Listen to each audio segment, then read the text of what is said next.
The road was quiet that morning, the kind of quiet that makes a man hear his own thoughts louder than the engine of his car. Dust rose softly from the dry earth as the black luxury vehicle slowed down, its polished surface reflecting the orange glow of the early African sun.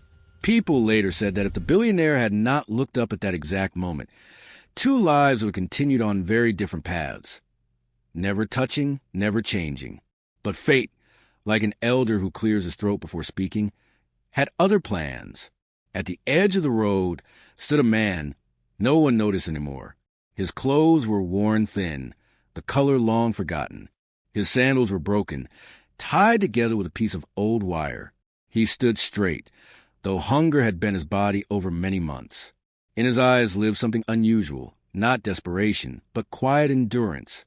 His name was Kofi, and inside the car sat Mr. Adekunle Mensah, one of the richest men in the region, a businessman whose name opened doors, silenced rooms, and commanded respect wherever it was spoken. People said his wealth had grown faster than his patience. Others whispered that success had hardened his heart the way the sun hardens clay. That morning, Mr. Mensah was irritated. The board meeting had gone badly. His phone kept buzzing with complaints, numbers, demands. The driver knew better than to speak. The air inside the car was thick with tension, heavier than the dust outside. Then suddenly, "Stop the car." The driver almost missed the words. "Sir?" he asked, surprised. "I said stop." The car slowed and came to a halt. Dust settled around them.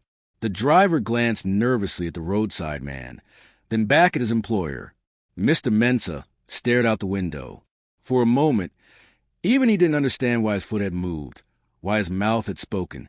Later, he would say it was nothing, just a reflex, just a moment. But moments like these carry weight. Kofi stepped back when the car stopped.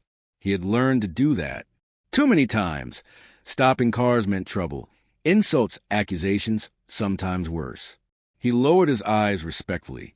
Mr. Mensah opened the door himself. That alone shocked the driver. "Why are you standing here?" Mr. Mensah asked, his voice firm but not unkind. Kofi swallowed. "Sir, I am waiting." "Waiting for what?" "For work," Kofi replied simply. Mr. Mensah frowned. "On the roadside?" "Yes, sir." There was no begging in Kofi's voice. No outstretched hand. Just honesty, plain and unadorned. Mr. Mensah looked him up and down. In his world, men like this were invisible. They existed like shadows, always there, never acknowledged. "You think work comes from the road?" he asked. Kofi met his eyes for the first time. "Work comes from people, sir, and people pass on roads." Something about that answer unsettled Mr. Mensah. The driver shifted uncomfortably. "Sir, we're already late." Mr. Mensah raised a hand. "Silence." He turned back to Kofi. "What kind of work can you do?" Kofi hesitated. "I can farm. I can fix fences. I can carry loads. I can learn anything." "Education?" Mr. Mensah asked sharply. Kofi shook his head. "Life taught me early. School did not wait for me." For a second, Mr. Mensah felt something he hadn't felt in years, a faint sting behind the chest. He brushed it away quickly. "Why should I help you?" he asked, his tone hardening. "Do you know how many people stand by the road every day?" Kofi's shoulders tightened, but he did not look away. "You should not help me because I am poor, sir," he said quietly. "Help me only if you believe I can work." The road seemed to fall silent. That sentence landed somewhere deep inside Mr. Mensah, a place he had locked long ago. Still, pride rose faster than reflection. "You speak boldly for a man with nothing," Mr. Mensah said. Kofi nodded. "I have nothing to lose, sir." The driver cleared his throat again. "Sir," Mr. Mensah ignored him. He reached into his pocket, pulled out some money, and held it out. "Take this and leave," he said. "Buy food." Kofi did not move. "I didn't stop you to beg," Kofi said gently. "If you have no work, keep your money." That was the moment. A billionaire and used a refusal stood face to face with a man who had nothing, yet refused charity. Mr. Mensah's eyes narrowed. "You are either very foolish or very proud." Kofi bowed his head slightly. Maybe both, sir. But hunger does not erase dignity. The driver's mouth fell open. Mr. Mensah felt heat rise to his face. Not anger, not exactly. Something closer to shame. He laughed suddenly, sharp and short. You villagers and your words. Kofi said nothing. After a long pause, Mr. Mensah turned back toward the car. Get in. The driver froze. Sir, get in. Kofi stepped back. Sir, I cannot dirty your car. Mr. Mensah stopped and turned slowly. I said get in. Kofi hesitated, then obeyed, sitting carefully at the edge of the seat, hands on his knees, eyes fixed on the floor. As the car moved, the driver glanced in the mirror again and again, confused. Where are we taking him, sir? He finally asked. Mr. Mensah stared straight ahead. Home. That single word would soon travel faster than the car itself. By afternoon, whispers began moving through community, like wind through dry grass. Did you hear? They say the billionaire brought a stranger to his house. A roadside man. Yes, a poor one. Why? No one knows. Some shook their heads in disbelief. Others laughed. But somewhere, beneath the gossip, a question began to grow, one that would soon force everyone to choose a side. And as the gates of the billionaire's compound opened, Kofi stepped into a world that did not belong to him yet. Unseen eyes watched, unspoken judgments formed, and far beyond the walls of wealth, the community prepared to react. Because when a powerful man stops for a poor stranger, it is never just a stop. It is the beginning of a test. By the time the black luxury car disappeared behind the tall iron gates of Mr. Adekunle Mensah's mansion, the story had already begun walking on its own feet. In places where people live close to one another, news does not need wings to fly. It moves from mouth to mouth, from ear to ear, carried by curiosity, suspicion, and sometimes jealousy. That afternoon, as women returned from the river with buckets balanced on their heads, and men rested under the shade of old mango trees, the same sentence was whispered again and again. Did you hear what the billionaire did today? At the small roadside market, not far from the mansion, traders leaned closer to one another. Tomatoes lay forgotten on mats. Fish smoked slowly over low fires as the talk grew louder. They say he stopped his car for a beggar, one woman said, clicking her tongue. Not just stopped, another replied. He took the man home. A murmur rippled through the group. Home? To that big house, an elderly pepper seller asked, eyes wide. That place where even dust fears to enter? Yes, Mama, the woman said. I saw it with my own eyes. The car slowed. The gate opened, and the poor man went in. Some laughed. Others shook their heads. A rich man does not do things without reason. A young man said confidently, maybe the poor man is pretending. Or maybe he stole something. Another added. Suspicion, like smoke, spread easily. By evening, the story had reached the compound of Mr. Mensah's extended family. His relatives gathered, seated on wooden benches, their voices low but sharp. His younger cousin, Kunal, spoke first. Brother Adekunle has embarrassed us, he said. People are already talking. Talking about what? Asked Annie Moreo, folding her arms. That he showed kindness? Kunal scoffed. Kindness is good, but not foolishness. Bringing a stranger from the road into his house? In these times. Another relative nodded. What if the man is dangerous? What if he brings bad luck? The word bad luck hung heavily in the air. Back inside the mansion, Kofi sat alone in a small guest room. Clean clothes had been given to him. Food, too. Yet he ate slowly, carefully, as though unsure it was truly his. Every sound made him tense. The hum of electricity, the distant voices of staff, the unfamiliar silence of wealth. He whispered to himself, do not forget who you are. Mr. Mensah, meanwhile, sat in his study, pretending to read documents while his mind replayed the roadside conversation again and again. The refusal of money, the calm voice, the dignity. It disturbed him more than any failed meeting. That night at dinner, his wife, Mrs. Abina Mensah, finally spoke. People call me today, she said. placing her spoon down gently. They asked if it is true. Mr. Mensah did not look up. Is what true? That you brought a poor stranger into our home? Silence stretched between them. And if I did, he asked. Mrs. Mensah sighed. Adekunle, our life is already watched. Everything we do becomes an example. People will not see kindness. They will see weakness. He frowned. So now helping a man is weakness? It is not help that worries me, she replied softly. It is trust. Elsewhere, under the old baobab tree near the village center, elders gathered as they often did when something unusual stirred the community. Their faces were lined with years, their voices slow but heavy with meaning. This matter touches everyone, one elder said. When a man of great wealth bends his path, the dust he raises settles on all of us. Another elder nodded. People are watching. The poor are hoping. The proud are judging. Then let us watch carefully, a third elder concluded, because not every open hand brings blessing. The next morning, the whispers grew louder. Children pointed toward the mansion gates. Workers exchanged glances. Some smiled with admiration. Others frowned with distrust. Inside the compound, Kofi was given simple tasks. Sweeping, carrying boxes, helping in the garden. He worked quietly, never complaining, never asking questions. Yet eyes followed him. One of the senior staff members, Mr. Tund, watched closely. A man from the road does not suddenly become trusted, he muttered to another worker. We must be careful. By midday, something unexpected happened. A small item went missing. It was nothing valuable, just a decorative bracelet kept in a side room. But the absence was noticed immediately. Whispers turned sharp. Who was near that room? The new man.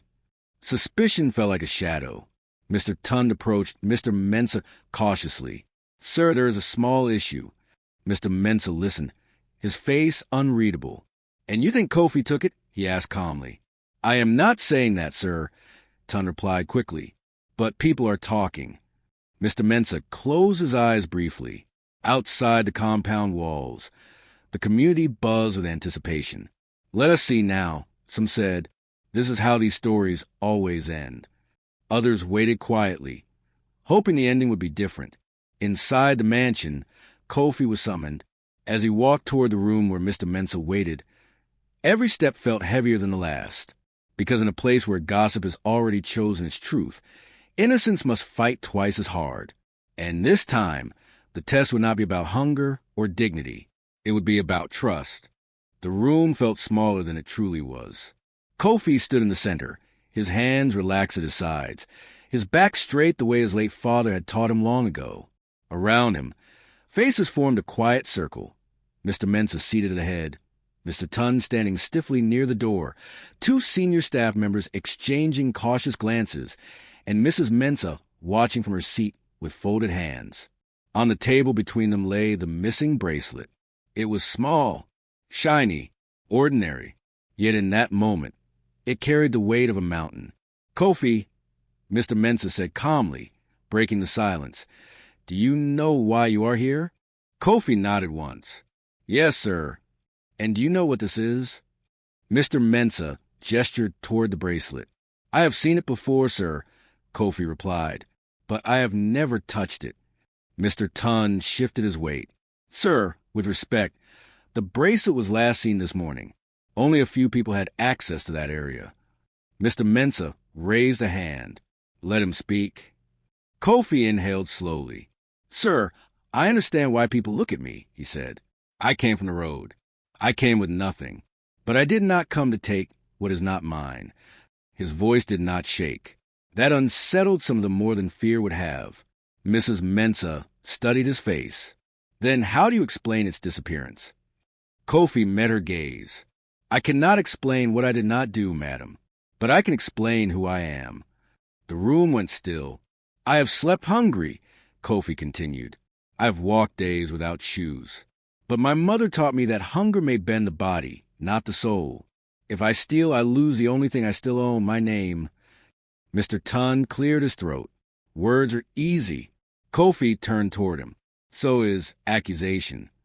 The air tightened. outside the mansion walls. The tension had already reached the community. News of the missing bracelet spread quickly, carried by those who were eager to say, "We knew it." Neighbors gathered near the old baobab tree. Voices rose and fell. "This is how it always ends." One man said, "You lift a stranger, and he lifts your property." A woman shook her head. "Not every poor man is a thief." "But people will remember this." Another added, "The rich will close their doors again." As if summoned by the murmurs, word reached the elders. They decided the matter could not remain behind closed gates. When wealth and trust collide, the whole community feels the tremor. By late afternoon, a gathering was called. Under the wide branches of the baobab tree, people assembled. Staff from the mansion, nearby villagers, curious onlookers. Mr. Mensah arrived last, his presence quieting the crowd without effort. Kofi walked beside him. Some whispered. Some stared openly.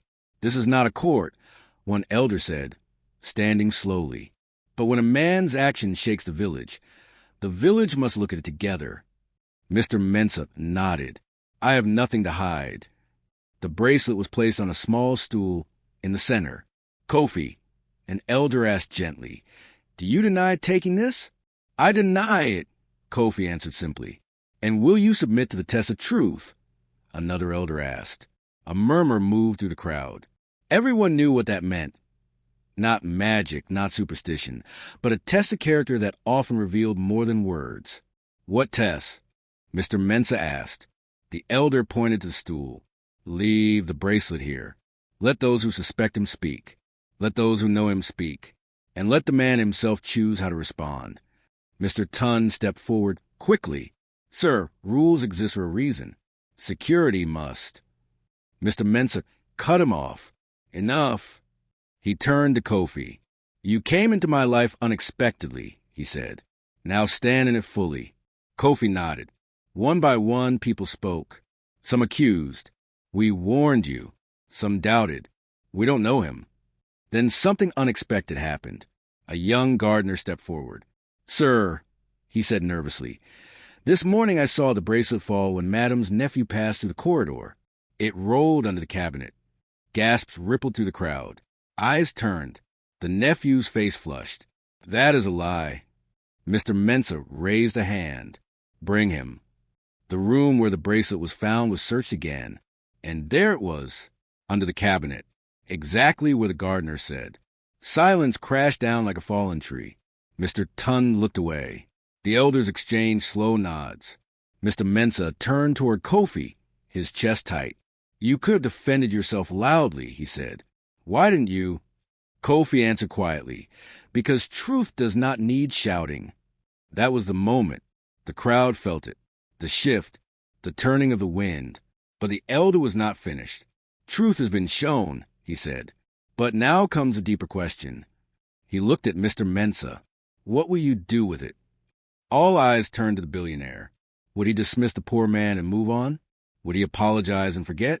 Or would he do something that would truly test who he had become? Mr. Mensah stood slowly, the weight of expectation pressing on his shoulders. "I stopped my car thinking I was helping a man," he said. "But I see now I was being tested." The crowd leaned in. "And the test is not over yet," the elder said. "Because how a powerful man corrects a wrong matters more than how he discovers it." Mr. Mensah looked at Kofi. The answer he chose next would echo far beyond that tree. And the village waited, silent, breath held, for the decision that would change everything. For a long moment after the elder's words, no one spoke. The baobab tree stood still above them, its wide branches sheltering rich and poor alike, as if reminding everyone that under the same sky, all lives were weighed by the same truth. Mr. Adekunle Mensah remained standing, his eyes fixed on Kofi. In that silence, he saw more clearly than he had at any boardroom table. He saw a man who had nothing, and yet had lost nothing of himself. Slowly, Mr. Mensah stepped forward until he stood beside Kofi. The crowd shifted, sensing that this moment would not be small. "When I stopped my car," Mr. Mensah began, his voice steady but heavy with meaning, "I thought I was interrupting my day. I did not know I was interrupting my pride. A murmur passed through the gathering. For many years, he continued, I believed wealth was proof that I was right, that my judgment was sharper than others. Today, a man who arrived with dust on his feet has shown me how blind certainty can be. He turned toward the elders and bowed his head slightly, an action that surprised many. I wronged this man by allowing doubt to speak louder than fairness, Mr. Mensah said. For that, I take responsibility. Kofi's eyes widened. He had not expected this. Mr. Mensah then faced the crowd. And I wronged this community by allowing gossip to grow where truth had not yet been planted. A deep silence followed, the kind that settles only when people recognize themselves in mistake. Mr. Mensah turned back to Kofi. You were brought here as a test, he said softly, but you have passed one meant for me. He reached into his pocket, not for money this time, but for a small key. This is not charity, he said clearly, holding it up for all to see. It is opportunity. He placed the key in Kofi's palm. This opens a storage facility behind my farms, Mr. Mensah explained. Tomorrow, you will begin work there, not as a servant, but as a supervisor in training. You will earn your place the same way you defended your name. Gasps rippled through the crowd. Some faces showed disbelief. Others, admiration. Kofi's hands trembled slightly as he closed his fingers around the key. He swallowed hard. Sir, he said, his voice thick with emotion, I did not ask for this. I know, Mr. Mensah replied. That is why I am giving it. The elder stepped forward again, his voice calm and deep. Let this be known, he said, that dignity has a sound. Today, it spoke louder than suspicion. But Mr. Mensah was not finished. He turned toward his nephew, whose eyes were now fixed on the ground. Mistakes were made, he said firmly. But responsibility does not end with discovery. He addressed the crowd once more. I will not punish a man for carelessness alone, he said, but I will teach accountability. The nephew nodded silently, shame written across his face. As the gathering slowly began to dissolve, people walked away changed. Some spoke quietly, their voices no longer sharp. Others walked in thoughtful silence, replaying the events in their minds. That evening, as the sun dipped low and painted the sky in gold and red, Kofi stood alone near the edge of the farmland Mr. Mensah had shown him. The soil was rich, the air warm. For the first time in many months, the future did not feel like an enemy. Mr. Mensah approached quietly. You could have walked away today, he said. Kofi nodded. Yes, sir. Why didn't you? Kofi looked at the land, then back at the man beside him. Because sometimes, he said slowly, a road that humiliates you once may still be the road that leads you home. Mr. Mensah exhaled deeply. You have taught me more in one day than many men have in years. Weeks passed. The community watched closely. Kofi worked harder than anyone expected. He arrived early, left late, learned quickly. He listened more than he spoke. Slowly, trust grew where doubt once lived. And something else changed, too. Mr. Mensah began to stop his car more often, not always to help, but to listen, to greet, to see. People noticed. They spoke about it differently this time. Maybe wealth does not have to separate us, some said. Maybe power can still learn, others whispered. One afternoon, as children played near the roadside, a boy pointed at a passing car. That is the man who stopped once, he said. An elder nearby smiled gently. Yes, he replied. And because he stopped, 2 lives learned how to move forward. As the seasons turned and the dust settled, the story remained, not as gossip, but as a lesson. That dignity does not beg. That power must listen. And that sometimes the greatest change begins not with speed, but with a stop, because a man who learns to see others clearly will never walk the same road again.